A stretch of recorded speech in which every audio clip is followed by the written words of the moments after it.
Okay, so don't look. I'm going to take your hand and you've got to pick out 3. 1,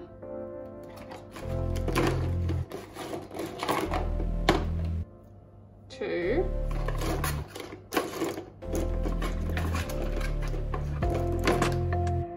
3. Ooh, interesting. Hey guys, it's Mariah and welcome back. Today I wanted to do another 3 colour challenge using my watercolours, simply because I had heaps of fun last time and I think it's a really good practice just to play with colours that you wouldn't normally use and try and work that creative brain a bit to see how I can come up with different colours and tones and make things work and look decent together. So these are the colours that my fiance picked out. We got Indian Red, Bright Violet and Pyrrole Red. The Pyrrole Red and the Bright Violet are both really bright, punchy colours, and then the Indian Red really gave me the option to mute those colours down a bit.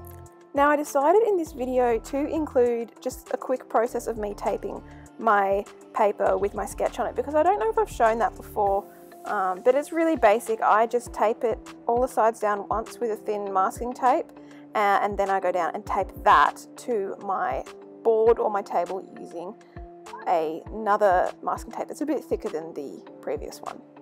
Now I don't know what happened, but the footage did stop recording here, so I probably lost about 15 to 20 minutes of painting, and you'll see it here, and I'm really bummed out about this, but I still did get quite a bit of the process. Oops, there it is. So we'll have to work from here, and I'm so sorry that we missed this, but mostly it was a mix of the Pyrrole Red and the Indian Red that I was using, and just a little bit of that violet packed in there to get a base layer going. Now, not only did my fiance choose the 3 colours blindly, of course you can't see him on camera, but he was looking away, he also did choose the reference image that I use. And I've said before in lots of videos that I go very lightly off reference images, and I'm never really trying to make it look like the actual reference image. It doesn't really interest me to try and be a photocopier. But he did choose a male. I first asked if he wanted to choose a female presenting person or a male presenting person, and he chose male. So I went onto my Pinterest board, and from there he chose a reference that I used. Now I feel like a lot of my paintings end up looking quite androgynous, and I have no issue with that. So this one, yes, it was a male presenting reference, but whether they present as looking female or male, I think is a bit up to personal interpretation in this one. Now, if you have watched my other videos, you might see we have a bit of a change of location. Normally I am on a more light wooden coloured desk, and that is my kitchen table, and I finally actually decided to clean off my actual art desk, which is this one. It's well worth it, and I had to put a lot of things in boxes and up in cupboards that I just wasn't using. But I have also chosen to take this painting to kind of like, it's like a clipboard, and that's just because I have been doing acrylics on this table as well, and there is plenty of paint on the table, so I'd rather have a surface that's more clean to not accidentally get more paint or any paint on the back of the paper. Now I really enjoyed making this painting, and I guess it goes with saying that it was a 3 colour challenge, so I was very limited, but I did find these colours pretty limiting compared to my last one. I was pretty limited to kind of like a reddish brown or a bright red, or some sort of purple tone to that, just simply because the Indian Red and the Pyrrole Red, though they are quite different, you know, you've still got those 2 warm reds that I'm working with, and then just the violet.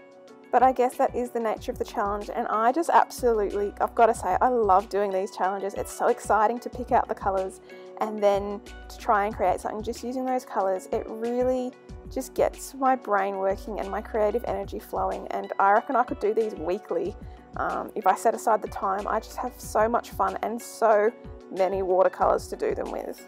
Now, I generally like to talk about the issues that I find in my paintings, and I guess self-critique myself during my videos. So for this one I do have one that irks me a bit, and that is the eyes. If you can see them, obviously the painting's not quite finished yet, but the eye on the left, is wrong. Like it's not too obvious, I guess, but it's on a bit of the wrong angle to me.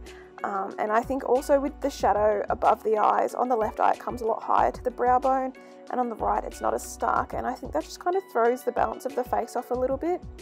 Also the hair at the top left area, I do go and change that after I peel the tape off, so you'll see that in the final images, so stick around to see what it finally ends up looking like. But that was also another issue that I had, but I did end up fixing that one. Now the brush that I'm using for a lot of this here, and the one that I'm using now, is a Polina Bright brush. I've talked about it before. I absolutely love this brush and it was great for the hair. Sometimes on a painting this small, so this one is A5, this brush can just be a bit too big, so for a lot of the painting you probably saw me using another brush. But if you are looking for a brush, especially a vegan one that can hold a lot of water, I couldn't recommend this brush any more than I do. Now with kind of, I guess, the limiting colours that I had, I felt like I'd used all the colours quite prominently in this. You know, we've got the bright violet near the eyes and the bright red near the hair, and then the Indian red kind of went throughout the painting a lot. It was very present, so I didn't know what to do for the background, but I knew I did want a background. So I ended up just grabbing a large flat brush and kind of just swiping some really washed out colours around, and I really like how it turned out. So let me know if you like the background, or if you think I should have left it bare, or if you have any other suggestions for backgrounds, because I did have to trial and tribulate over it for a bit, but I'm really happy with how it turned out, I think. Now to finish off the painting, I did go in and use some white gouache. I don't know if that's against the rules, but I guess I'm making my own. Now with the gouache, I started off using this paintbrush because I didn't look through my brush set properly and thought this was one of the thinnest I had, but it's not, and now I have a nice thin one. So that line on the nostril kind of bugs me a bit because it is so thick compared to some of the others, but at the same time maybe the highlight's just bouncing real hard off that nostril. But overall I am pretty happy with how this painting turned out. You'll see, as I said, I do fix that hair after I take off this tape. Let's talk about this tape for a second. To remove it, I just use my heat tool, which you can see there. I also use that to dry layers of paint. And that just kind of, I guess, releases the glue of the tape a bit, or just heats it up, and it helps to ensure that the paper doesn't tear when I remove my tape, which I have done way too many times. Anyway, we are at the end, so thank you so much for watching. This piece will be listed for sale, hopefully in a few weeks when I get that sorted out, but if you are interested, shoot me a DM on Instagram, which is linked down below if you want to see more of my artwork. If you like this video, please give it a thumbs up and feel free to subscribe if you'd like to see more. I'm working hard on making regular content again, and I hope you guys enjoy the rest of your day.